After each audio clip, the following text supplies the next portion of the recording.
1718, a pirate walked up to one of the largest cities in colonial America. He didn't ask for money. He didn't beg. He didn't negotiate. He just blocked the entire harbor. No ships in. No ships out. He held the city hostage until the governor agreed to hand over whatever he demanded. And the governor paid. This wasn't a movie. This wasn't a legend.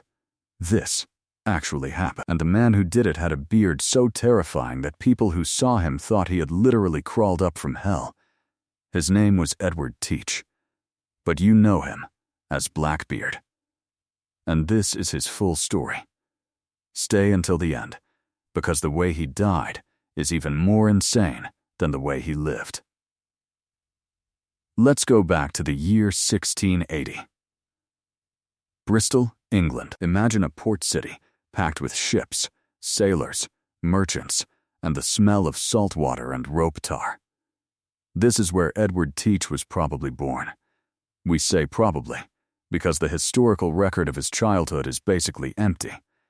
No birth certificate anyone can confirm, no school records, no family documents. He just appears in history one day, already a grown man, already a sailor, already completely comfortable with danger. And honestly, that mystery is part of what makes him so fascinating. We don't know what his childhood was like. We don't know if his family was rich or poor.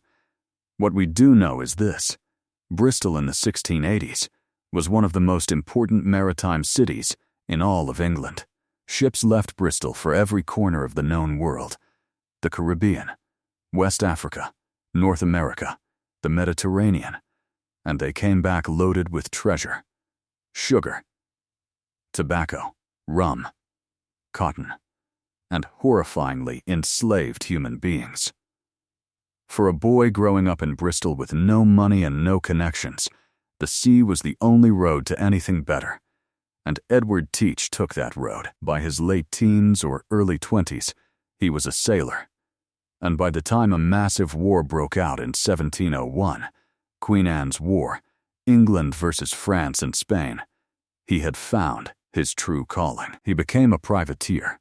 Now, what is a privateer? A privateer is basically a pirate with a license. The government says, here is a piece of paper. This piece of paper says you are legally allowed to attack and rob enemy ships. Keep a big chunk of what you steal. Just make sure you're only robbing our enemies. That was the deal. And Edward Teach was very, very good at it. He sailed out of Jamaica. He raided Spanish and French shipping in the Caribbean. He learned seamanship. He learned combat. He learned how to take a ship by force. And then, in 1713, the war ended. And everything changed.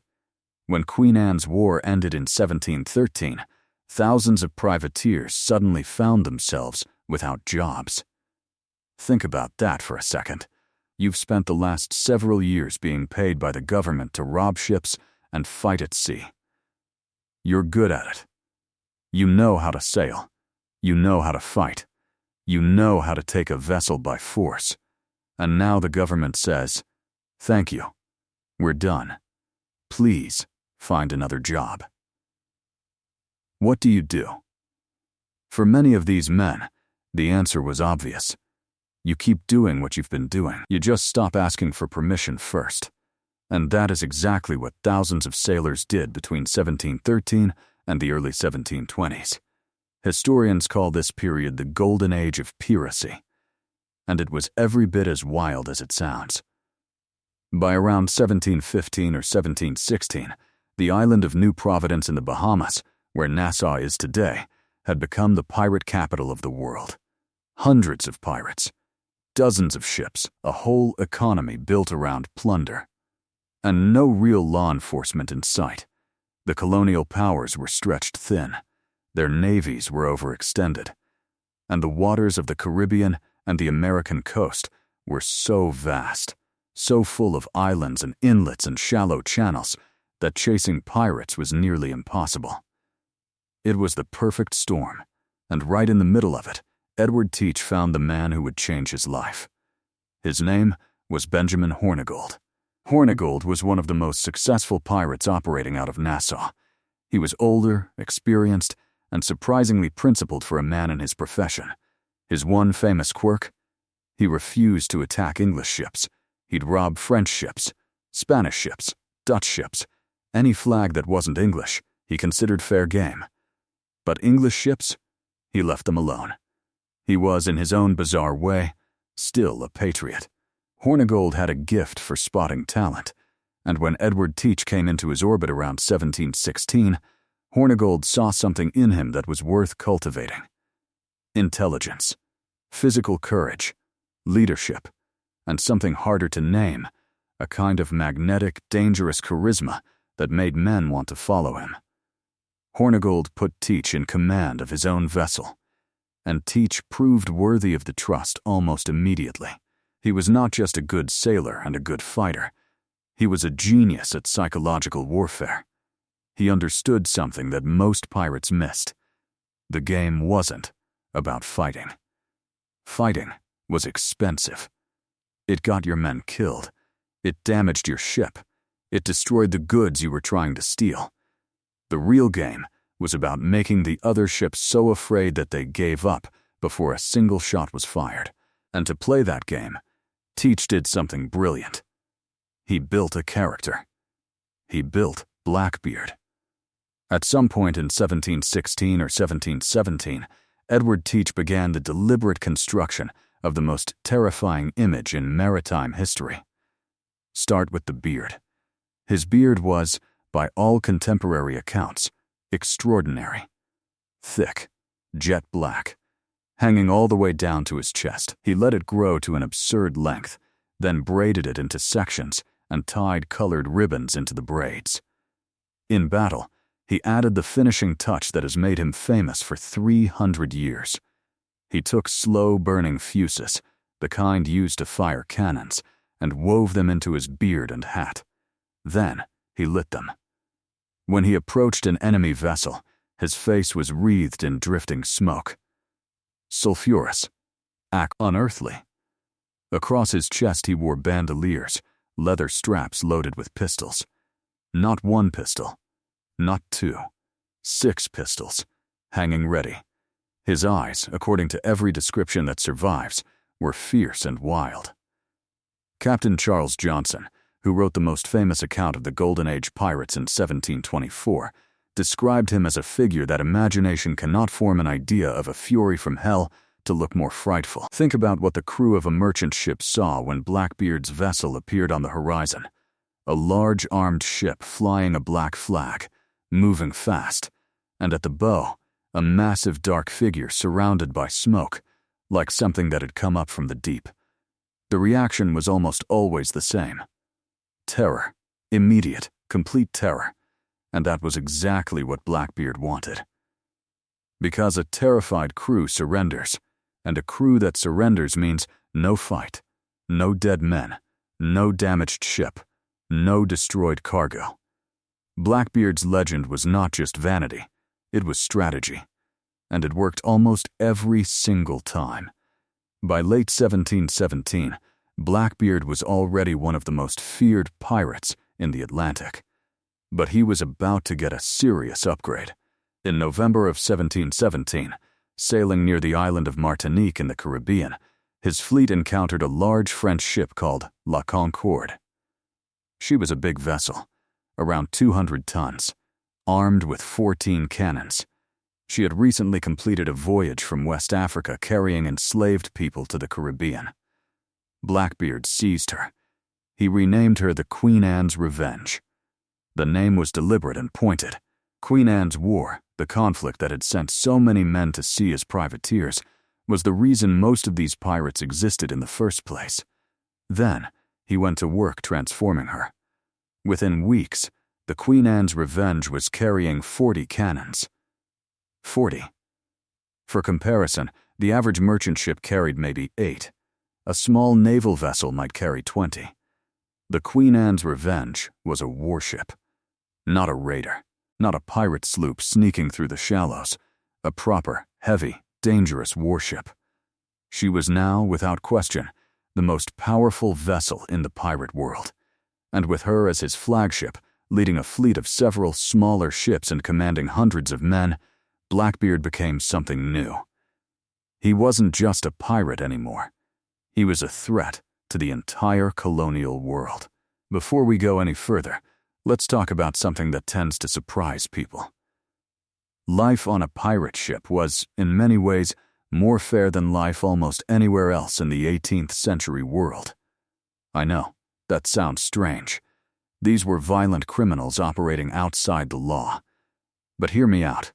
On a regular merchant ship in the 1700s, the captain's word was absolute law. He could beat you. He could withhold your pay. He could work you half to death. You had no rights and no recourse. On a Royal Navy warship, it was even worse. You could be forced into service against your will. Discipline was enforced by the lash. Conditions were brutal. Pirate ships operated on a completely different principle. Captains were elected by the crew. If the crew decided they didn't like their captain, they could vote him out. Blackbeard himself was an elected captain. The division of plunder was governed by written articles, a kind of contract that every crew member signed when they joined. The shares were spelled out in advance. Everyone knew what they were entitled to. The quartermaster, elected separately from the captain, existed specifically to check the captain's power. He was, in a sense, the crew's representative against potential abuse by leadership.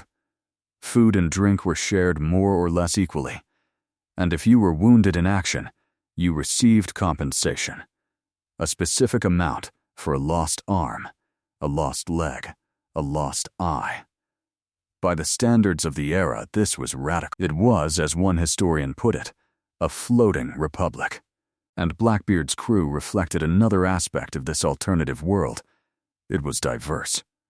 His crew included men of many nationalities and many races.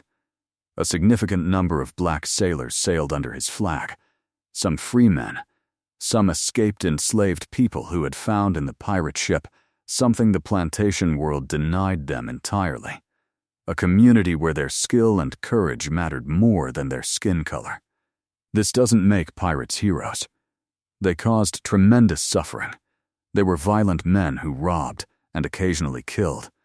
But the society they built on those ships was genuinely different from almost everything else around them, and that difference was part of why men chose it. Through the winter and spring of 1717 and 1718, Blackbeard was at the peak of his power. He was capturing ships at a staggering rate. Some estimates suggest 40 vessels or more over the course of his career. He prowled the waters of the Caribbean, then moved north along the American coast. The Carolinas, Virginia, the Chesapeake Bay. His name traveled ahead of him like a wave, and most ships simply surrendered when they saw his flag. The colonial governors were watching with growing alarm. Blackbeard was not just stealing goods. He was humiliating the entire British colonial establishment. He was demonstrating, repeatedly and publicly, that the Crown's authority on the water was essentially meaningless. Something had to be done about him. But before the authorities could act, Blackbeard made a move so audacious that it shocked even people who thought they knew what he was capable of. In May of 1718, he sailed his fleet to the harbor of Charlestown, South Carolina. And he blocked it. Charlestown, modern-day Charleston. In 1718, it was the most important port city in the American South. The entire economy of South Carolina ran through its harbor. Blackbeard anchored his fleet at the harbor entrance. And then he waited. Any ship that tried to enter the harbor, seized. Any ship that tried to leave, seized. The city was cut off. Over several days, he captured at least 8 ships. He took hostages, including Samuel Wragg, a member of the provincial council, one of the most powerful men in the colony, and his young son. Then he sent a message to the governor of South Carolina. He wanted medicine, specifically a chest of medical supplies, including mercury-based compounds used to treat venereal disease. If the governor did not deliver the medicine within a set period of time, Blackbeard would execute the hostages. He would send their heads to the governor's doorstep. And then he would burn every ship in the harbor. Now, stop and think about this for a second. A pirate, a single pirate captain, had blockaded a major colonial city. He had taken one of the colony's leading politicians hostage. He was making demands of the colonial government, and the colonial government had absolutely no way to stop him. The harbor was blocked. The naval forces that could theoretically respond were days away. Blackbeard held all the cards, and so the governor of South Carolina, the royal representative of the British Crown in one of its most important American colonies, did the only thing he could do. He paid. The medicine was assembled. It was delivered to Blackbeard's men. The hostages were released, stripped of their valuables, embarrassed, furious, but alive. And Blackbeard sailed away. It was perhaps the single most brazen act of piracy in American colonial history. One man had held an entire city hostage, made his demands, received what he asked for, and left. No battle, no heroic resistance, just a city, on its knees, paying a pirate's ransom. A few weeks after the Charlestown blockade, something strange happened. In June of 1718, Blackbeard's fleet was sailing near Topsail Inlet on the coast of North Carolina, and the Queen Anne's Revenge ran aground. Now, this could have been an accident. Ships ran aground all the time in the shallow coastal waters of the Carolinas. But here's what makes historians suspicious. In the chaos of the grounding, while his crew was scrambling to rescue the ships and salvage the cargo, Blackbeard appears to have deliberately divided his fleet. He kept the best men and the best plunder for himself, and he left a large portion of his crew stranded on the beach. Was the grounding an accident? Or was it a calculated move to downsize his operation and keep the best of the loot? We genuinely don't know. What we do know is that the Queen Anne's Revenge was gone. She stayed where she grounded. She broke apart over time and sank into the sand. And she stayed there for nearly 300 years, until 1996, when marine archaeologists found her, about a mile off Beaufort, North Carolina. The excavations have been going on ever since, and what they've found is extraordinary. Over 400,000 artifacts, cannons, cannonballs, navigational instruments, surgical tools, personal jewelry, gaming pieces, pewter dishes, objects that tell the story of real people, young men mostly, who lived and worked and ate and played on that ship. The wreck of the Queen Anne's Revenge is, in a very real sense, Blackbeard's true treasure. And archaeologists are still pulling secrets from it. Without his flagship, Blackbeard made a move that surprised everyone. He decided to go straight, or at least, pretend to. In the summer of 1718, he sailed north to Bath, North Carolina, and accepted a royal pardon.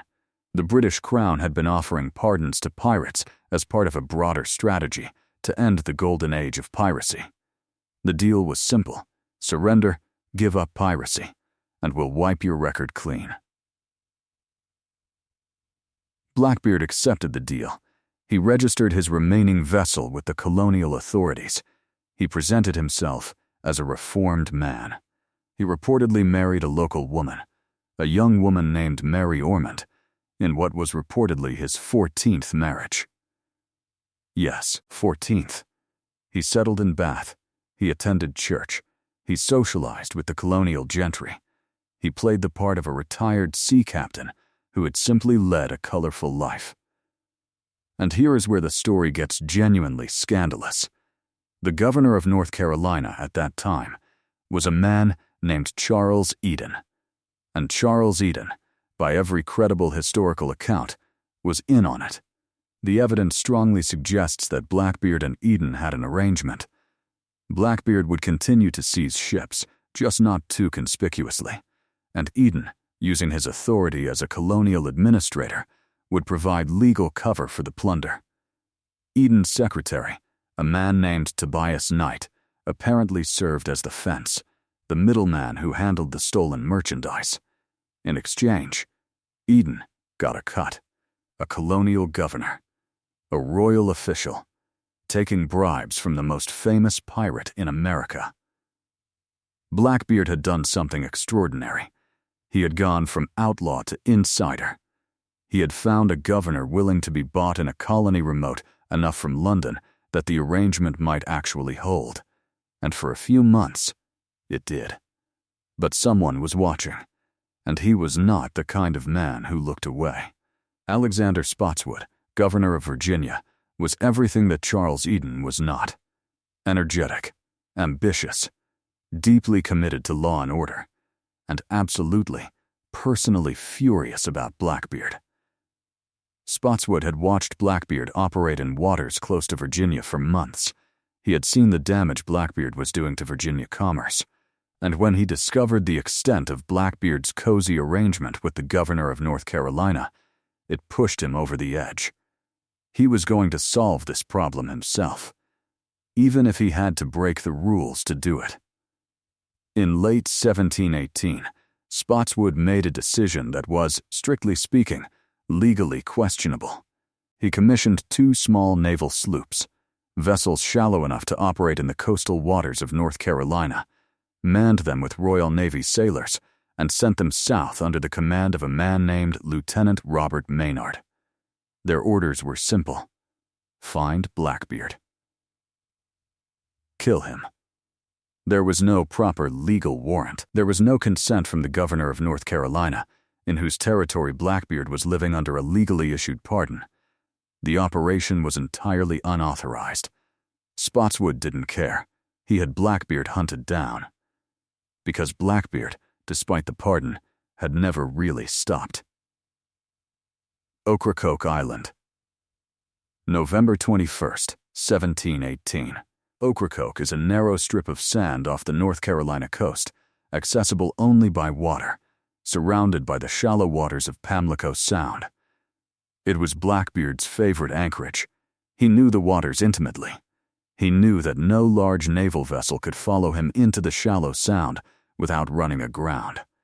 He was, he believed, completely safe. On the night of November 21st, Blackbeard was throwing a party, rum in abundance, music, laughter. By some accounts, Blackbeard was warned that night by a lookout that strange vessels had been spotted in the sound. He reportedly shrugged it off. The waters were too shallow for any real threat, and if someone was coming, let them come. He spent much of that night drinking. Whether it was confidence or recklessness or something approaching resignation, we'll never know. What we know is that on the morning of November 22nd, 1718, when the gray dawn light came up over the Pamlico Sound, Robert Maynard's 2 naval sloops were already moving. The 2 vessels, the Jane and the Ranger, moved carefully through the shallows toward Blackbeard's anchorage. Blackbeard's crew had seen the approaching vessels and were at their stations.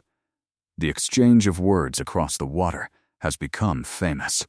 Maynard identified himself as a naval officer and ordered Blackbeard to surrender. Blackbeard's response was pure Blackbeard. He refused. He said he would give no quarter and take none. He would fight.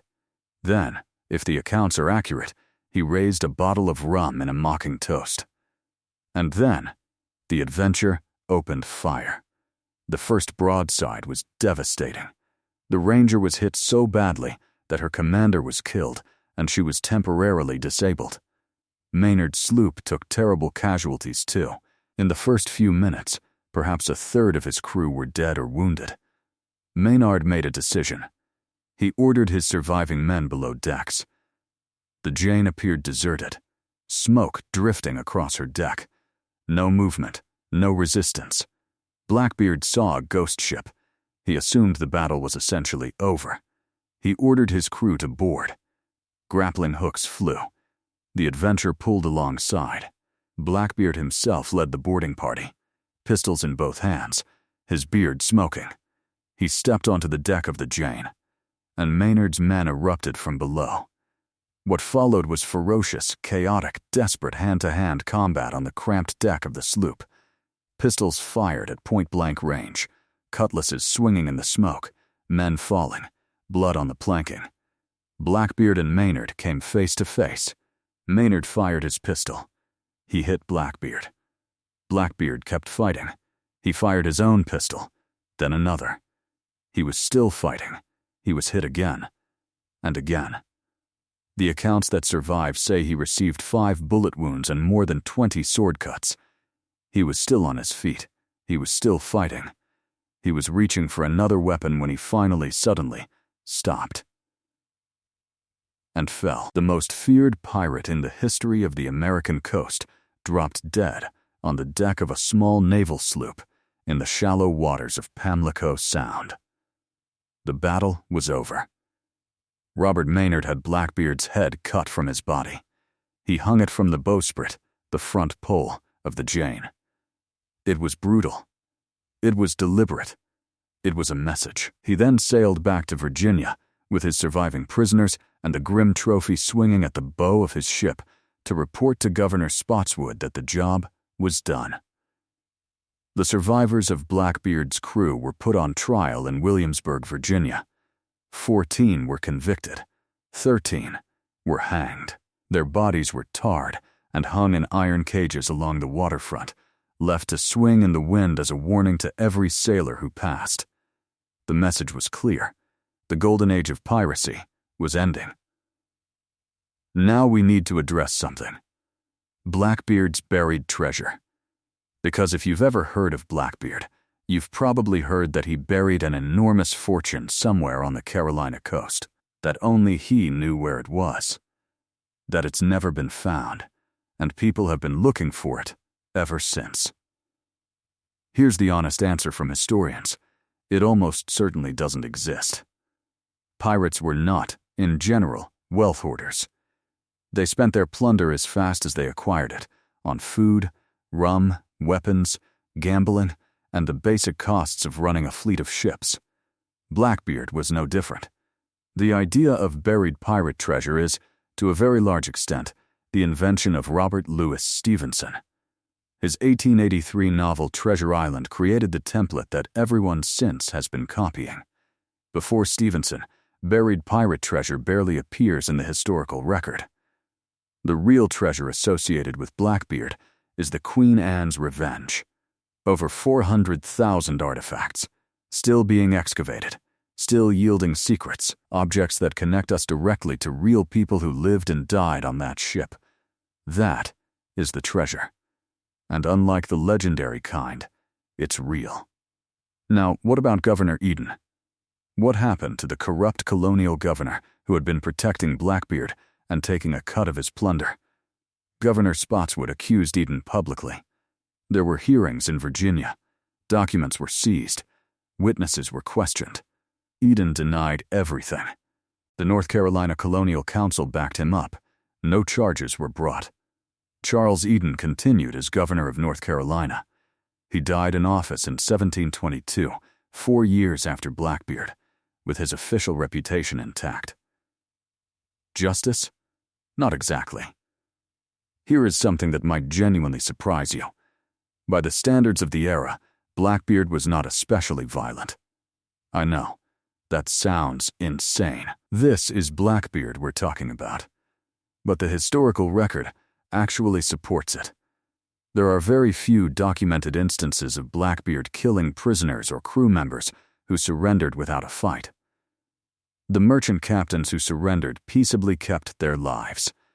They usually kept most of their personal possessions. The famous tales of Blackbeard's cruelty, shooting his own crew, cutting off fingers, the various acts of random violence that appear in popular accounts, are almost entirely unverifiable. Most come from sensationalized sources written decades after the fact. The real Blackbeard was terrifying by design and violent when necessary. But he was not a sadist. He was a businessman. A very dangerous businessman. But a businessman. The product he was selling was fear. And fear, once established, meant he didn't need to actually hurt anyone to get what he wanted. The legend was the weapon. The man behind the legend was something more complicated and more interesting. Edward Teach was a pirate for approximately 2 years. 2 years. He is gone for over 300 years, and we are still making videos about him, still writing books, still putting his face on beach bar signs and Halloween costumes and theme park rides. Why? Part of it is the drama. The career of Blackbeard contains, compressed into 2 years, more extraordinary events than most people experience in a lifetime. The blockade, the flagship, the pardon, the corrupt governor, the final battle. It's almost too good to be true. And yet it is true. Part of it is the image. No one in history has ever looked the part quite like Blackbeard. The beard, the smoke, the pistols. It's the most iconic visual in piracy, and it was designed to be iconic. He built it deliberately. And it worked for 3 centuries longer than he ever could have imagined. But the deepest reason is this. Blackbeard represents something that human beings have always wanted and almost never had. Total freedom. He lived entirely outside the rules. He went where he wanted. He took what he wanted. He defied governments and navies and the entire established order of the world he lived in. He said, effectively, your rules don't apply to me. That is a deeply romantic idea. The reality of his life, of course, was dangerous and violent and short. It ended with his head hanging from a pole at the bow of a naval sloop. But the idea, the defiance, the freedom, the refusal to be governed, that never loses its appeal. And that is why, more than 300 years after his death, we are still talking about the man with the burning beard. In 1718, a man from Bristol, England, a former privateer with no family fortune and no political connections, built himself into the most feared figure on the American coast. He did it with intelligence, with courage, with an extraordinary gift for theater and psychological manipulation. He blockaded a city. He outmaneuvered governors. He built a small floating republic of outcasts and rough equals in the most unequal world imaginable. He accepted a pardon, made a corrupt arrangement with a governor, and tried to transition from outlaw to insider. And then, he got caught. He died fighting, on his feet. By all accounts, still reaching for another weapon when the last breath left him. He was about 38 years old. He had been a pirate for 2 years. His name was Edward Teach, and he was, without question, the most remarkable pirate who ever sailed the American coast. If you made it this far, thank you for watching. If you found this story as incredible as I do, hit like and subscribe. There are more stories like this one. Stories where the history is stranger than anything anyone could invent. I'll see you in the next one.